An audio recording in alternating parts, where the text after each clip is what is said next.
Hello friends, welcome back to my channel. তো আশা করি তোমরা সবাই ভালো আছো, আমিও খুব ভালো আছি। আজকে আবারও একটা নতুন ভিডিও নিয়ে চলে এসেছি। তোমাদের কাছে এটা হয়তো নতুন, কিন্তু এটা অনেক দিনের পুরনো শ্যুট করা ভিডিও আমার ছিল। এটা ভাবলাম পোস্ট করে দিই, তো সেটাই আর কি শেয়ার করছি তোমাদের সাথে। আমি এবং মম সুন্দরবনের মেয়েরা ও আরও অনেক মেয়েরা আমরা ব্যারাকপুর গেছিলাম একটা টেলারিংয়ের ট্রেনিংয়ে নেওয়ার জন্যে। তো সেখানে উন্নত প্রযুক্তিতে টেলারিংয়ের ট্রেনিং শেখানো হবে বলেছিল, তো সেই জন্যেই আমরা সেই উদ্দেশ্যেই রওনা দিয়েছিলাম। তো এই দেখো, বলতে বলতে আমাদের ইছামতি নদী চলে এসেছে এবং হাসনাবাদের ব্রিজ আমরা ক্রস করছি। আর কিছুক্ষণের মধ্যেই আমরা ট্রেনে উঠে যাব। এই ভিডিওটা অনেকটাই পুরনো, 2021 সাল নাগাদ এই ভিডিওটা আমি শ্যুট করেছিলাম।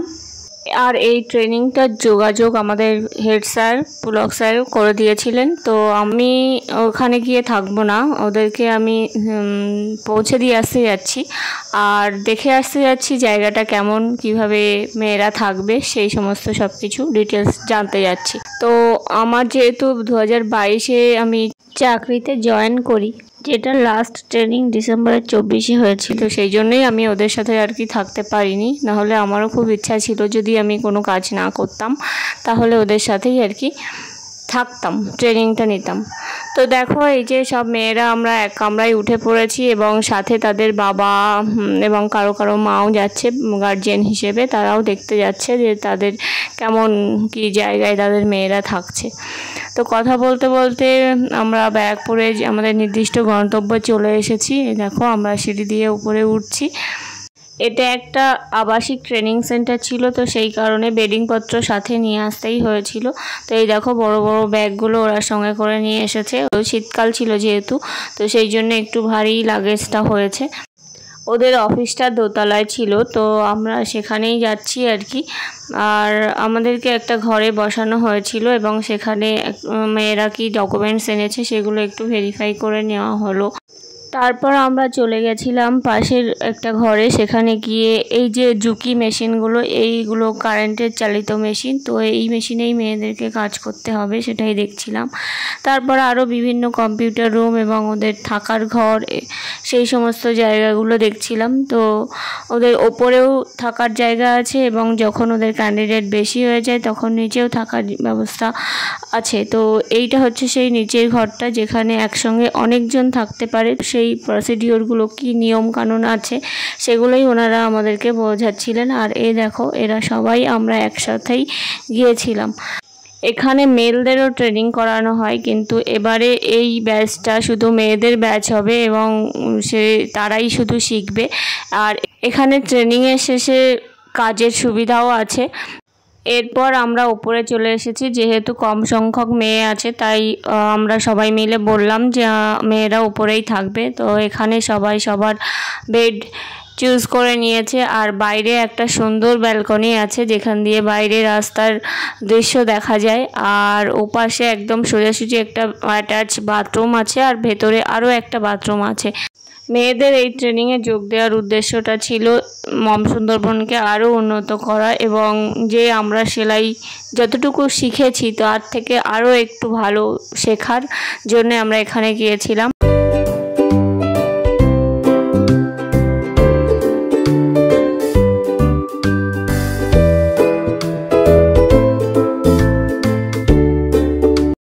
কিছুক্ষণ উপরে গল্পগুজব করার পরে আমরা নিচে চলে এসেছি খেতে, এবং এখানেই ওদের মেয়েদেরকেই খেতে আসতে হবে নিচে। তো সেই জায়গাটাও আমরা একটু দেখে নিলাম। আর আমরা যারা বাড়ি ফিরবো তাদেরও একটু ফেরার তাড়া আছে, তাই একটু তাড়াতাড়ি খেতে আসলাম। তো এখানে দেখো, ভাত আর চিকেন আর একটা সবজি দেওয়া হয়েছিল আমাদেরকে, আর মেয়েরা সেটাই খাচ্ছে সবাই।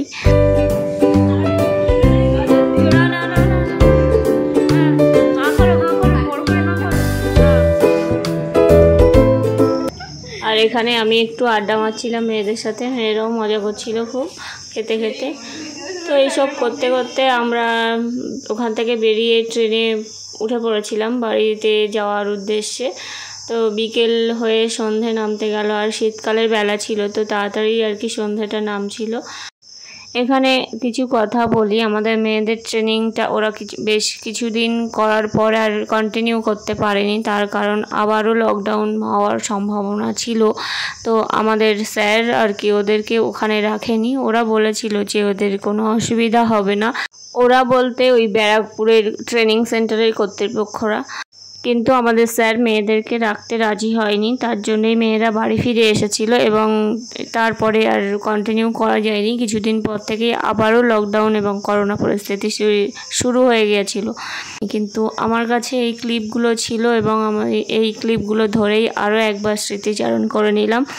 আর আমাদের মেয়েরা যারা এই ভিডিওটা দেখবে তারাও হয়তো তাদের স্মৃতিচারণ করবে, তারা সেখানে কি করতো সেই স্মৃতিগুলো তারা মনে করতে পারবে।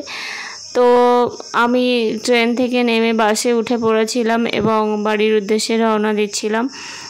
রাত হয়ে গিয়েছিলো বাড়ি ফিরতে। তো তোমরা সবাই জানিও কেমন লাগলো পুরোনো দিনের ভিডিওটা। ভালো লাগলে লাইক, শেয়ার, সাবস্ক্রাইব এবং কমেন্ট করো। তো আজকে এই পর্যন্তই রাখছি, আরও কিছু পুরোনো ভিডিও নিয়ে আবার আসবো কোনো দিন। ততদিন সবাই তোমরা ভালো থেকো, সুস্থ থেকো, আনন্দে থেকো। তো আজকের মতো এখানেই ভিডিওটা শেষ করলাম।